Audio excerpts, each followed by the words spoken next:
Greetings and welcome all to today's episode. Amber, how are things? I mean, it's raining today, so everything is fine, but I feel like the rain sets the tone a little bit. So prepare to be maybe less feisty. Oh, I okay. might be less feisty Well, today. rainy days are one of the things that have come up in today's conversation. Oh. Yes, because today we're all about employee engagement. Oh, and how does that go with rain? Yeah, well, so again, I'm a big believer, as you know, that you can measure success by the engagement of the team that you've got going. Hmm. So, in today's conversation, I literally wanted to bring up a couple of different pieces. One, how do we know when our team's engaged?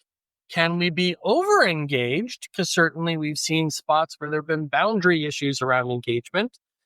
And what is our engagement like when everything's normal versus what's it like when we're engaged in conflict? Hmm. Okay, so where do you want me to go? Why don't we start with we've got a bunch of people and they're all called coworker. How do we turn that into a space where people have ownership on engagement? Ugh, why are you giving me the hard one? No. You know what? This is not an area with which I excel at. But here's what I wanna tell you. It's partly why I don't is because so much of my career, I've actually been in volunteer administration.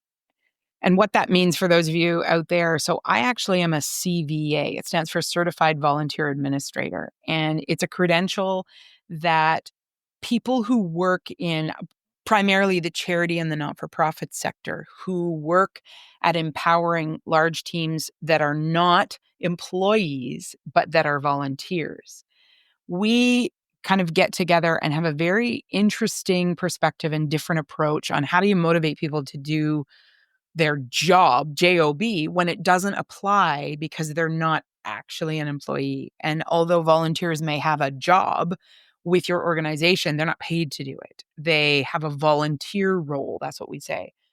So, because I've spent so much time in the volunteer world and as a volunteer coordinator and administrator, I think I have a unique perspective on employee engagement because I recognize from my volunteer experience, and by that, when I say that, I don't mean that I was volunteering. I was an employee, but my job was to manage hundreds and hundreds of volunteers.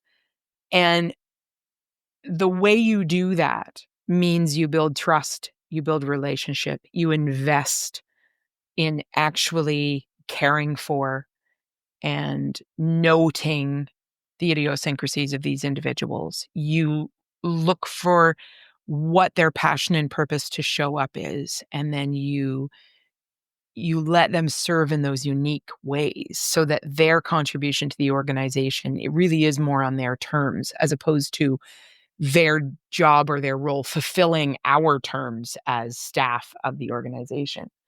This means that I don't have an employment mindset when it comes to HR. I have a how to inspire and engage people Mhm. mindset when it comes to HR. And that, in the conversations that I have with HR specialists, that puts me at an interesting advantage, I would say, but also from an HR perspective, a disadvantage. Because a lot of human resource teaching and training, and certainly people who are educated in human resources, and this is what they do, they follow rubrics. They write policies, they have procedures, and part of the role is accountability to the policies and procedures on the part of the employees. So they are an accountability partner in bridging the gap between the person who is the manager and the boss and then the person who has the job. And if the person who has the job isn't doing what the manager or the boss likes, HR often has this in-between space of trying to mitigate and or create some sort of harmony or synergy between the two. That's not how it works in volunteer administration. In volunteer administration, we really are showing up in relational ways and looking for, okay, why are you here when no one's paying you? And when you ask that question of someone and then they share with you, well, my mother used to donate time here and I know she really loved doing it and I just thought it was a good idea. That means to a volunteer administrator or a coordinator like myself, I get really interested in that juxtaposition for them. And their role may be to like pour juice in a cup, repeat. Pour juice in a cup, repeat. They may stand on their feet for an hour and a half and pour juice in cups. And that's a critical part to people having juice at the event that we're doing. And their role is really integral. But I, knowing that they're there because they're fulfilling this legacy feel from their parent, that's like a whole other perspective on value delivery. And I, as a volunteer administrator, I'm always interested in thinking about how do I elevate that person's purpose and passion to serve? Because I know if they feel that they are given opportunity to fulfill that legacy on the part of that parent who did it and basically showed them a way, that they'll continue to show up and continue to volunteer. So, I'm just as invested in their motivating purpose to be there as they are. And I feel like in employment engagement, a lot of organizations are not that way. They don't spend a lot of time critically invested in what's motivating that individual to actually show up and be at work because they have a signed contract, because there's legal requirements and obligations. And at some point, even though they might be really good at their job, if they don't do it, you can just let them go and find someone else. So that's my perspective, which I think puts us automatically on a different ground for this conversation. Yeah, thank you for that, because it was really, really good. You just defined what I have often referred to as the replacement economy for employees. The Mm, hey, if I don't like you, I'll just replace you. Fire and right. forget, we're done. Ugh. Uh, Never been a fan of the replacement economy simply Mm-mm. because, well, one, it's not very effective. It's Yes. not very engaging, and it really doesn't produce wonderful results in the Yeah. end. Yeah. But you did come to something there, and I do want to. I'm going to use different language here than you just did. But when you said I want to get heavily invested into, really, what I heard there was start with the why. Yeah. What's the why? What's the why that brings people into the room? And I Right. just, if I come back to you and I, we met because I was volunteering for It's some true. things. It's so true. Oh my gosh. I just had that moment. Light bulb. You were one of my volunteers in a very large volunteer organization that I was running at the time. And Yeah. I was using my CVA credential skills. And that's right. That's how we met. How we met. I totally didn't connect that till right this second. And as you know, I can be quite extroverted and I can be quite in space. No. That's right. But when I volunteer, I often prefer to be quieter. Yeah. And I started It's by true. doing washing dishes, I know. which is how I paid for my college education when I was the sprite 17, 18-year-old. I washed dishes, and you had me as a dishwasher because I was just in my absolute glory Yeah. serving. I didn't have to think. I Uh-huh. didn't have to manage. I didn't have to do costing of anything. I didn't have to do engagement. I didn't Yeah. have to do any of that. Martin, we need someone in the kitchen. I'll go wash those dishes. It was my why to Yeah. serve, Right. completely opposite of what I am in my day-to-day work. Yeah. So can I just say, like, what I think I'm hearing, correct me if I'm wrong, is that for you, washing dishes as a volunteer in those moments gave you a break. Mhm. And that doesn't mean you're not still spinning on the inside of your brain and having amazing thoughts to yourself and even camaraderie with other people washing dishes with you. But like, you're not in charge. You're not the boss. You don't have to talk. You don't have to organize. You can just wash the dishes. Yeah, it was great. Okay. And it gave me space to do the other, because, I love people. So I got Yeah. to meet a lot of people. Yeah. You meet everybody in the kitchen, by the way. It's one of the great things. For everybody out there who's listening, if you're in a kitchen somewhere, I get it. Yeah. Because you meet everybody and you get to do the second thing that I love, which is you get to see everything. Yeah. Our conversations about how projects work evolved out of I'm the guy who cleans your dishes, but did you notice this? And did you know? And it sort of started with hey, this is a different space, because I'd be like, oh, those people over there are missing this. Oh, the kids are taking too much ice cream. Oh, that's going on over there. How can we set this up differently? Yeah. Which were really the questions I was trying to bring, but Right. it brings in this engaged space, because here's what I can tell you, and where I do want to maybe push back a tiny bit. Please. In the CVA role, you're right. Everybody's volunteering for their own different reason. But whether we're in a paid space where it's transactional, I got a contract, or a volunteer space where people want to give back. Yeah. You had engaged teams. And what do I mean Right. by that? People loved what I don't know that we loved every second of what we were doing, Mm-hmm. but if you looked at the big picture, so come back to those events that we started in. Mm-hmm. If you looked back at them at the end of the event, everyone's like, we were part of a successful major project. Yeah. That event was huge. And everyone walked away loving that they were this piece of this big puzzle. Well, and I think the key there also, Martin, is, I'm thinking of one big event that we did, and you were a key volunteer. You actually took pictures at this big event that we ran, and you were one of my key volunteers. And I remember that whole event was so huge. And it wasn't a summer long, it was massive. There were hundreds, if not thousands of people all engaged and intertwined.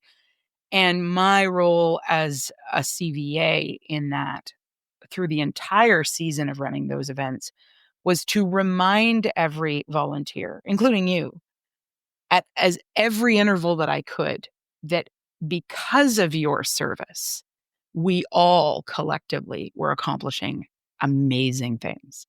And that the macro thing we were getting, this awesome program with so much engagement and so many people impacted, that was only possible because you were taking photos and because they were over there and because this one was over here. And so the CVA's role in those moments in engagement is making it about the big picture, but making sure that every individual part understands its value as a part of this entire operation. And I think this is also something, because I say that I'm not very good at employee engagement. That's not true. I am good at it. I just don't come from an HR perspective. I come from this volunteer perspective. And what I bring that's good to that space is that works in an employment place too. The idea that when employees understand they are not a cog in a wheel only, the cog in the wheel of the role that they perform, that wheel actually spins against other parts. And all of those actions together accumulate to produce whatever this big picture is. And any employee environment where you can continually kind of connect the employee's role to that big picture, that will lock them in to a purpose and a passion to show up. Now, of course, they're getting paid great. Maybe it's a part of their overall strategy to have that role. Maybe they're looking for advancement, for learning. So there's a lot of other things you can do to keep them engaged. But fundamentally, reminding them at all times that they are a critical aspect to a bigger delivery, it really helps. It helps everyone align together. And mission, vision, and values in an organization is delivered in those alignment, pieces. And that kind of level of engagement, when you can do that at an employee level, it's transformational. I'll give you an example, and it's interesting. So I am trained as, I guess, from the Disney Institute. So I took all of the Disney Institute's training because from a very small child, I've been fascinated with Disney. Yes, it started with Mickey Mouse, but it's certainly gone beyond that to the extent that I had the opportunity to work at Disney. I had the opportunity as a teenager to be involved in a think tank. And I've just always had this real love for that space. Now, I'll tell you why. Not because their mission, vision, and values are anything that I'm overly dedicated to. I think it tapped into my perfectionism and this idea of like complete integrity in the delivery. And what I've always loved about Disney is when it comes to the theatrics of delivery, nothing is missed. That I loved. So when I got my training, my leadership training, I took 3 different courses. One of them was employee engagement. And I got to pull back the curtain and actually dive deep into teachings from how does Disney empower their employees? How do they connect to their employees to show up and do a great job? From every level of employment, from the ones that are working in the parks face to face with the customers to the ones that are doing all different types of roles, whether it be in the amusement, arena, or arguably now into all the other facets of what Disney does. And what was fascinating is Disney actually embeds autonomy in their employee engagement. And in specific, they embed enough trust and respect of their employees that every single employee is empowered to make judgment calls based on what? Their opinion? No, on their belief that it enhances the Disney brand in the moment. So they gave examples where they were talking to us about how they empower their employees. If employees, while dealing with customers forward facing, have any ability to take a pain point away from a customer by giving them something, by making a pathway clear, every single employee at Disney is empowered to do that within reason. They actually teach them how to apply these quick wins to their forward-facing customers and to empower every level of employee to be able to do it. So you don't have to say, well, I'll go and talk to my manager and see if we can give you a discount. Every employee is empowered to just offer these little perks because they are essentially trained into a trust culture that then says, hey, part of our brand is to be perfection. It is to always be the yes. And even though that's not realistic in every situation, probably 80% of the time, if we empower each employee, we can give our forward facing customer a yes.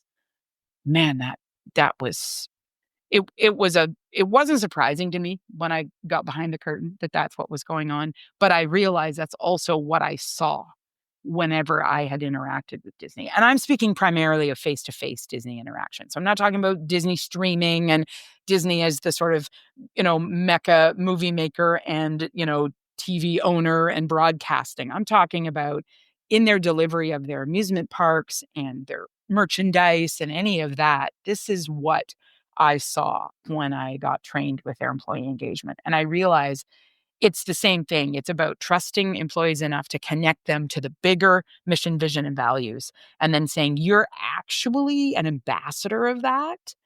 And as such, you have power under that, holding up that brand and being that ambassador. That's some pretty purposeful work, my friend. Perfect. And I love, because you brought up 2 points there that I've always put in the employee engagement spot, and that was empowerment and alignment. So if I'm looking at empowerment, the power to make decisions and act, and alignment, our courses are on the same trajectory. You brought up Disney as a space where it works. So for my question, Mm-hmm. what do you think it is about organizational culture that causes people to disempower their employees or to lack alignment? Mm-hmm. And what can we do about that? Oh, I mean, I think it does come down to trust or a lack of trust. But a lot of organizations in the C suite, in the sort of management levels and higher, they lack trust in their employees because they've lost touch with what the heck they do. They really have. One of some of you will relate to, I can't even remember what the name of the show was, but that show on TV that we've seen in like the last decade where like the CEO dresses up as a Undercover boss. thank you, undercover boss. If you've ever seen any of those episodes, and if you haven't, I highly recommend watching them because this will get you faster to the employee engagement piece than anything else. What do the CEOs recognize in those examples when they go into working no longer behind a desk, protected by, all of the organization's hierarchy, but they're actually on the ground floor doing the work? What they realize time and time again is they have individually lost touch with what it means to actually have your boots on and be in the ground floor doing the work. And what they always come away with is these amazing, impactful stories of employees that actually, even though the culture is pretty crappy, there's a lot of amazing employees that are still there trying to make a difference. And they're doing it on behalf of these CEOs. And the CEOs are like, I can't believe this person. Like, they're more committed to passion and purpose almost than I am. And yet they're making, on $15 an hour doing, the lowest level kind of tasks in our organization. So I think for me, it is perspective. because we don't trust people because we believe that somehow we have a better view than they do. We understand more than they do. And that lack of like ability to just lean in and have active listening, be engaged with employees. If employees are upset, don't assume why. When you assume, you make an asset of you and me. So get to the heart of what's really going on. Ask great questions. And you got to create enough safety, literally, where the employees can feel they can disclose what the truth is and not be at risk of being penalized Mhm. for it, which means you got to do creative feedback loops. You may have to do it at an anonymous level. And that also means for you as a CEO or a manager, you're just going to have to shut up and listen and be willing to hear the words and not defend yourself. Because usually, in my experience, it is a complete you've lost touch, and that's why. Yeah, you bring up a great space there. I'm going to throw a word in. It's my word, not yours, but I'm curious. What I'm hearing is the word empathy. And Mm, I really come back to there's a story that I remember learning early on in my career about during the planning for D-Day, a mm, massive project. mm, When it came down to the crunch, they went, which are the units that are going to have the highest casualty rates when they hit the beach? And then General Eisenhower went and visited those units mm, because he's like, if I'm going to send these people to those beaches, I have to know that it's not just numbers on a page. That's John. And John showed me his picture of Peggy Sue, and that's Dave. I have to know these as people if I'm going to do this weight called leadership.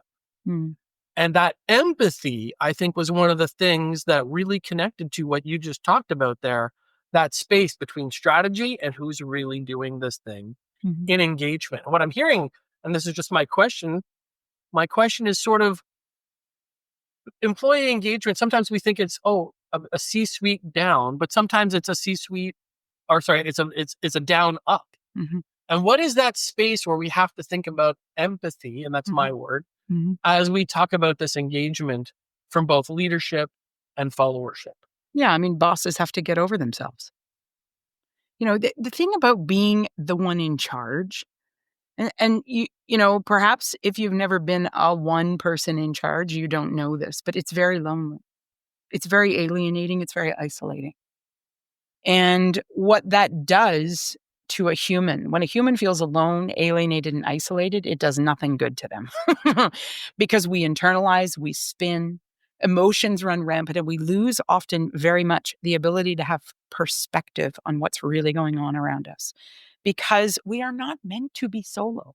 So if you have a boss or a CEO that is really isolated due to critical demands, so much workload. I mean, it's very understandable why they feel that way. But if they aren't able to connect to the tangible work of the organization, to the people at all different levels, if they have lost touch, they simply will not have the ears to hear and the eyes to see what's really going on.